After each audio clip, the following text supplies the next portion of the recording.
Hello, welcome to the Horti-Culturalists in the rain. I am Matthew Lucas. And I am Stephen Ryan. We do post every week on a Friday, so hit subscribe if you want to see our continuing adventures and the notification bell. And we do post a short every Monday as well, answering your 60-second questions. So if you've got a question for Stephen Ryan, put it in the comments below. And I will attempt to answer it. And if you can't, well, we just don't put it to air, so it's fine. All right, today. Yes, I'm excited about this. Tell everyone. All right. Camellias. Now, we're not going to look at the genus as a whole. We're going to look at one specific camellia. Why really. not? Well, because there's the pink one, the red one and the white one, basically. But that's the issue with camellias. People know the japonicas and the sasanquas, and some people know the reticulata camellias, and one or two of the species ones that are out there. But the full breadth of the genus is really not understood by people as a rule. So, yes, there isn't just the red, the white and the pink one out there. There are lots of other camellias from lots of interesting places that could find a home in the garden, or maybe even find a place in breeding programs to diversify the camellia's palette. Okay, very interesting point. So the first thing then is that this plant here, now I've been to your garden many times, I've walked past this and said, Stephen, what is that plant? Because it kind of, I couldn't, well, you know, I don't have the breadth of experience of you, but I couldn't place it and thought it was some kind of clerodendron-y sort of thing. Yeah. And it's not. And it's not. It's a camellia. And when you said it was a camellia, I thought, no, it can't be. Yeah. Firstly, it's got quite a lolloping habit, hasn't it? Yes, it's a very lax growing plant.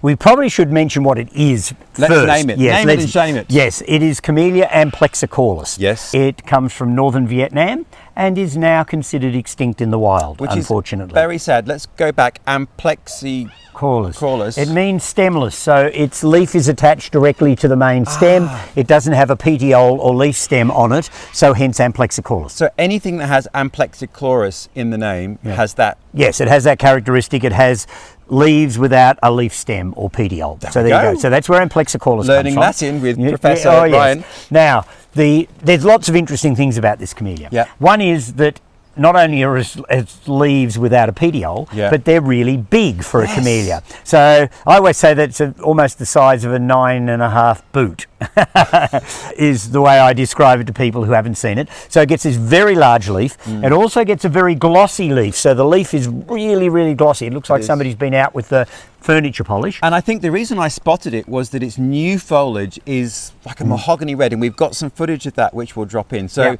And that foliage is in spring, is it not? Mainly in spring, yes. So although it comes from northern Vietnam, it comes from subtropical regions. It doesn't have as much of a seasonality as some of the colder climate camellias do.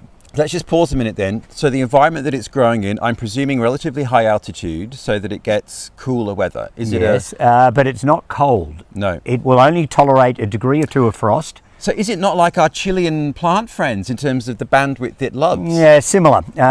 So it's not a really cold hardy camellia. It's not going to grow outdoors in northern parts of North America, and probably in England in most parts it would have to be glasshouse grown. You may grow it down in Cornwall. It not only is not particularly cold hardy, but it does have another issue too. It needs a lot of shelter because its branches are extremely brittle. So if it cops a lot of wind, it will rip and pull the plant to pieces. So it needs a sheltered aspect. It needs light shade the whole time. So it's an understory plant in the wild. It grows in forests, or did grow in forests, I have to say. And apparently got quite large in the wild. So it could get up to 4 or 5 meters tall. In the wild, that's what they would have found.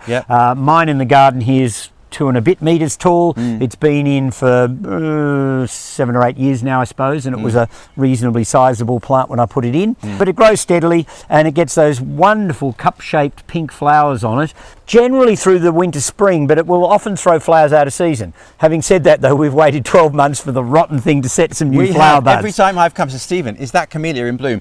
And the thing that strikes me is that the flower doesn't look like your average camellia bloom. No, it's got a much more cup-shaped, very sort of waxy sort of petal, so it's rather thick and almost plasticky to look at. And when you compare it to some of the other relatives, I've got this little sprig of Camellia euryoides, which comes from China, and it has minute little leaves and tiny little white flowers on it. So it does give you some concept of just how diverse this genus is. And in fact, I once saw a camellia in a collection in a nursery not far from Sydney that had leaves up to 60 centimetres long. 2 feet? Yes, My that's goodness. right. So this one is about... 10 inches ish. About 20 centimetres. Yeah. So that particular one was a camellia called piquetiana. It was discovered by a French character who was a botanist who was working in Vietnam. It grows or grew around Ho Chi Minh City. He found it apparently as a pot-grown plant somewhere. It's now considered potentially extinct in the wild. And of course, the climatic conditions from which it comes are completely different to here. So I will never get a chance to grow it, even though I've seen it.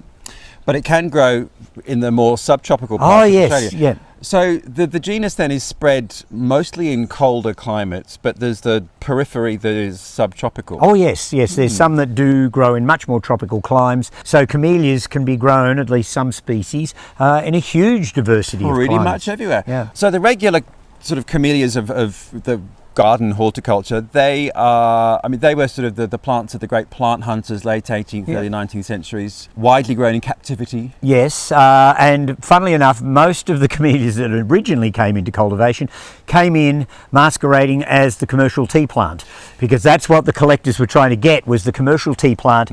Get it out of China, get it growing somewhere else so that they could gazump the Chinese as suppliers of tea.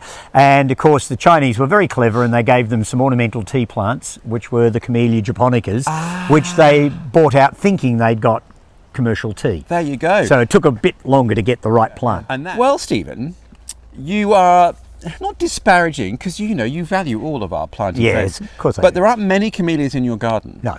So should we go and look at the ones that you have decided to grow, and let's just talk about why? All right, what a good idea. Let's go. Okay, firstly, I just assumed this was a ficus. Goodness me! Yes, well, this is another Asian camellia, Camellia tsaii, spelt T-S-A-I. It was a double I. Anyhow, Camellia tsaii, and it does grow a bit like a weeping ficus. Yes, so my goodness. It does look like one of those. It has very attractive foliage. It hasn't got the heavy stodginess that some camellias get, and that's the main reason why I planted this one. And it's just about finished flowering, but we'll come in and have a close look. It has the cutest, tiny little pure white flowers, like little snowdrops that hang under the branches when it's in bloom. And again, I would never have thought that was a camellia bloom. This is a very handsome plant. So did you choose this for its form rather than the flower? Yeah, more for the form, although the flowers are very pretty when it's on it. And I must admit to have once had a slight rush of blood and decided that I might actually start collecting species camellias.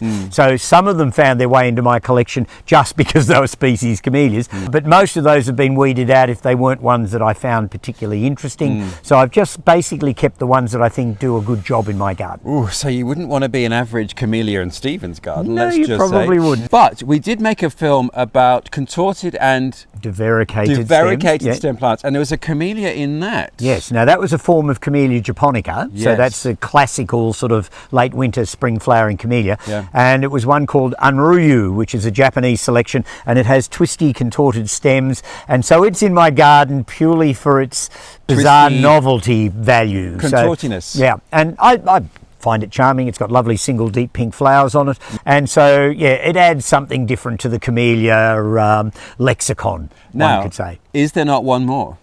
Oh yes, well we've got another camellia we should go and have a look at as well, which comes into my gamut of camellias mainly because of its minuteness. Off we go. Yes. So Stephen, something else that has earned its place in your garden? Yes, this one has only been in about 12-18 months, so it'll be interesting to see how it performs as time goes on.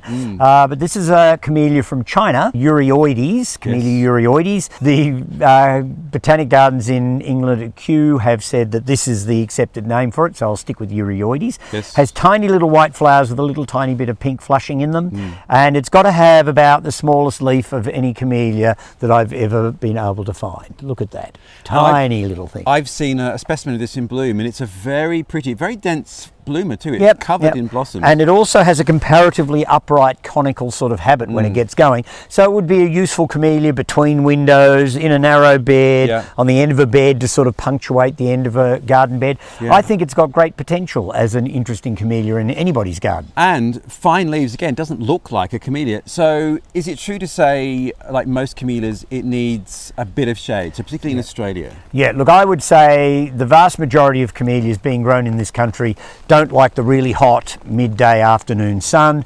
Some will tolerate it. Some of the Sasanqua camellias will grow out in full sun.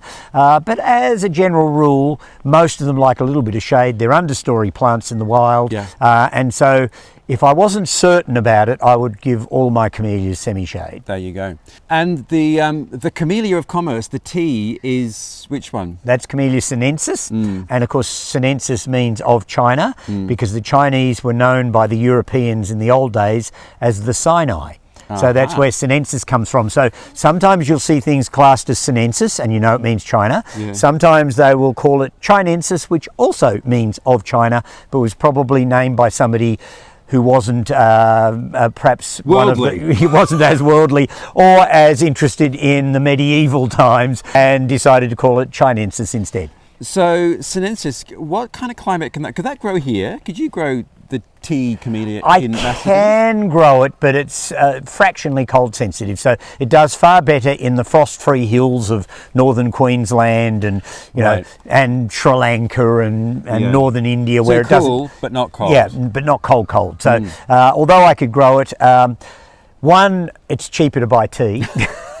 And what's the fun in that? Yeah, well, true, but then I can get a very nice blend, which I couldn't create of my own accord. And secondly, I don't find the Camellia tea of commerce camellia, that is, an overly exciting bush. I mean, it's a thick, bushy thing, small white flowers, but it doesn't have a great deal, I don't think, of garden merit. So I'll be shot down in flames by some of our viewers undoubtedly, but yeah, Camellia sinensis for me doesn't really do it. And I just heard literally on the way up here on the radio that a grower in the Orkney Islands is growing Camellia sinensis, and she's just harvested her first tea crop, and it's the most northerly tea plantation in Northern Hemisphere, obviously, where she's been able to successfully grow, against all odds, tea.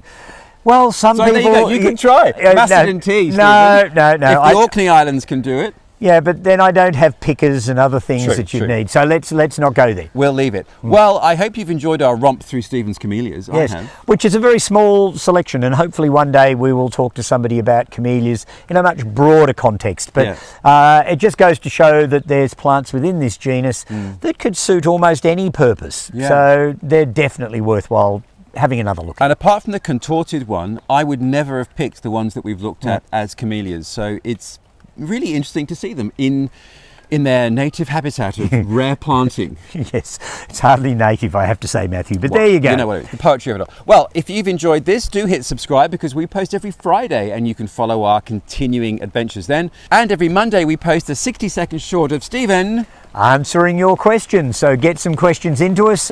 We'd be really happy to answer those that we can. In 60 seconds. We look forward to seeing you next week. Bye all.